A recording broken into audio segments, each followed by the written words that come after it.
मनुष्य की पहचान उसके कर्मों से होती है। अगर वह सही कर्म करेगा, श्रेष्ठ कर्म करेगा तो ज़रूरी है कि वह श्रेष्ठ ही बनेगा, और लेकिन अगर वो निष्कृष्ट कर्म करेगा, है काम करेगा तो उसका पतन मुमकिन है। भारतीय संस्कृति की अगर हम बात करें तो कर्म फल में विश्वास करती है ये, क्योंकि ये विश्वास करती है कि मनुष्य जो कुछ प्राप्त करता है वो उसके कर्म का ही फल होता है। आप अपने आसपास ही नज़र घुमा के देखें, सूरज अगर सुबह उठता है तो टाइम पे उठता है और साथ में शाम को डूबता भी टाइम पे है। चांद, तारे, ग्रह, नक्षत्र हर कोई अपनी गति से अपने व्यवहार अनुसार कार्य करते हैं। पृथ्वी भी अपनी ही अक्ष में घूम रही है। ये हमें मालूम नहीं लग पाता है, लेकिन फिर भी ये घूम रही है। सोचिए कभी अगर इन सब ने अपना अपना कार्य करना छोड़ दिया तो क्या होगा। इससे हमें स्पष्ट होता है कि प्रकृति निर्विकार है और मनुष्य विकारी।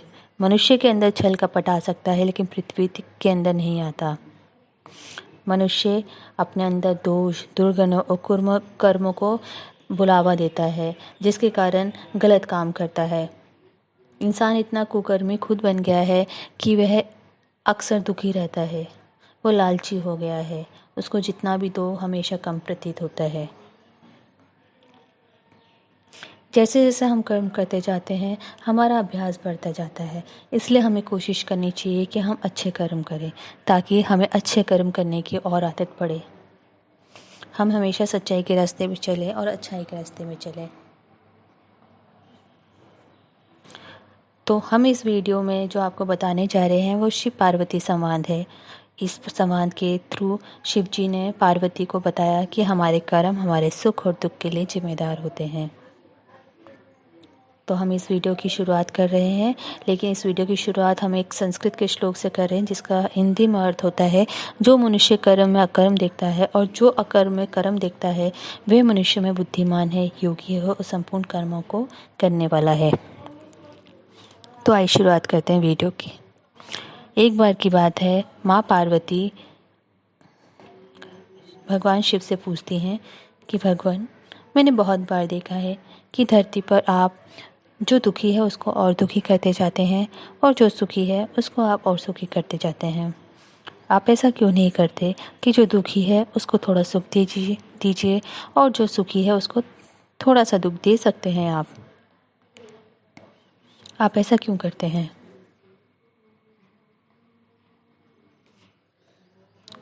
माता की बात सुन के शिव जी बोलते हैं, बात तो तुम बिल्कुल ठीक कर रही हो, लेकिन ये सब क्यों करता हूँ मैं और ये सब क्यों होता है, इसको जानने के लिए तुम्हें मेरे साथ पृथ्वी पर जाना पड़ेगा। और पृथ्वी पर जा कर के वहाँ पर एक आम पति पत्नी की तरह हमें रहना पड़ेगा। माता रानी मान जाती हैं और कहती हैं कि ठीक है प्रभु, हम पृथ्वी पर जाएंगे और एक आम इंसान की तरह रहेंगे। वह दोनों आम इंसान का रूप लेके एक गांव में डेरा जमाते हैं।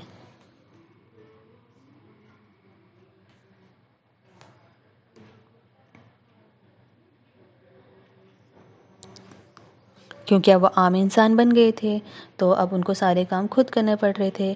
तो शाम के समय भगवान शिव बोलते हैं माता पार्वती को कि देखो, हम लोग इंसान के रूप में तो आ गए हैं, तो हमें खाना जो है, खाने का प्रबंध भी करना पड़ेगा और उसके लिए कुछ रूल्स हैं गांव में जो कि हमें फॉलो करने पड़ेंगे। तो इसलिए अब मुझे खाना बनाने जाना है, खाना लेने जाना पड़ेगा। तुम तभी खाना बना पाओगी ना, तो इसलिए मैं खाना इकट्ठा करके जाता हूँ और जब तक मैं आऊँ तुम उसका प्रबंध करो कि तुम कैसे खाना बनाओगी। आग का, चूल्हे का वो तुम्हें देखना है। माता रानी कहती ठीक है, आप जाइए, मैं पूरा बंदोबस्त करके रखती हूँ।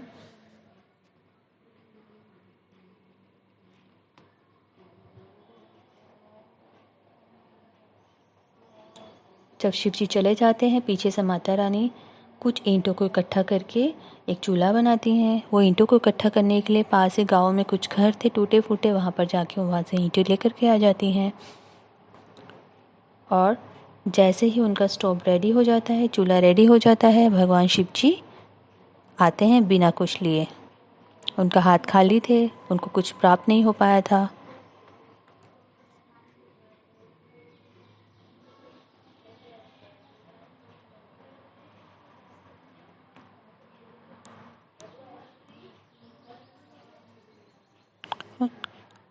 उनको ऐसा खाली हाथ देख के माता रानी पूछती कि आप खाली हाथ कैसे आए हैं, और आप तो खाना लेने गए थे, इतना टाइम हो गया फिर भी खाली हाथ वापस आए हैं, अब मैं खाना कैसे बनाऊंगी।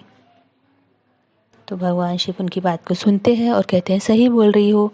लेकिन जब वो चूल्हा देखते हैं तो वो कहते हैं कि अरे ये तुम चूल्हा कैसे बनाया तुमने, और इसके लिए जो ये ईंट का बंदोबस्त तुमने कहाँ से किया, क्योंकि जब मैं गया तो यहाँ पर ईंटें तो थी ही नहीं।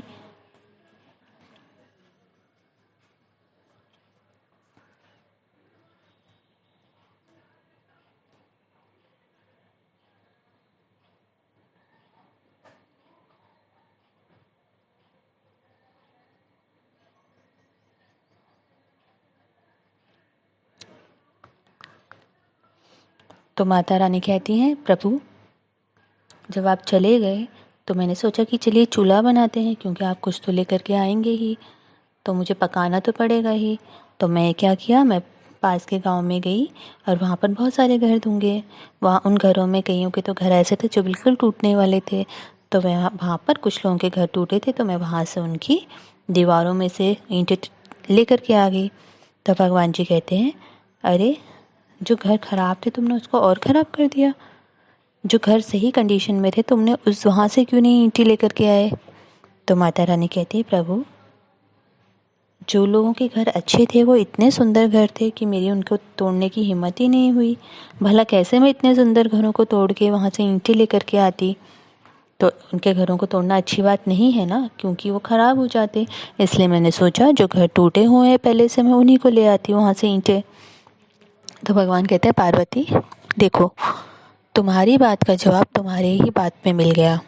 तुमने मुझसे पूछा था कि जो गरीब इंसान है उसको मैं गरीब क्यों बनाए देना चाहता हूँ, और जो अमीर है मैं उनको सुखी क्यों करता हूँ। तो देखो तुमने खुद ही अपने मुँह से बात बोल दी। इंसान अपनी ज़िंदगी में जो भी होता है वो अपने कर्मों के कारण होता है। उसने अपने पास्ट में भूतकाल में जो भी कर्म किए होंगे उसका फल उसको भविष्य में मिलेगा। तो आज अगर कोई खुश है इसका मतलब ये नहीं कि मैं उसे बिना मतलब खुशी करता जा रहा हूँ, इसका मतलब है कि उसने पास्ट में अच्छे कर्म किए होंगे जिसके कारण उसका प्रेजेंट अच्छा है। तो इसलिए हमें कोशिश करना चाहिए कि हम ऐसा काम करें जिससे हमारा फ्यूचर अच्छा बने, हमारी बिल्डिंग अच्छी बन पाए, हमारी नींव अच्छी रहे,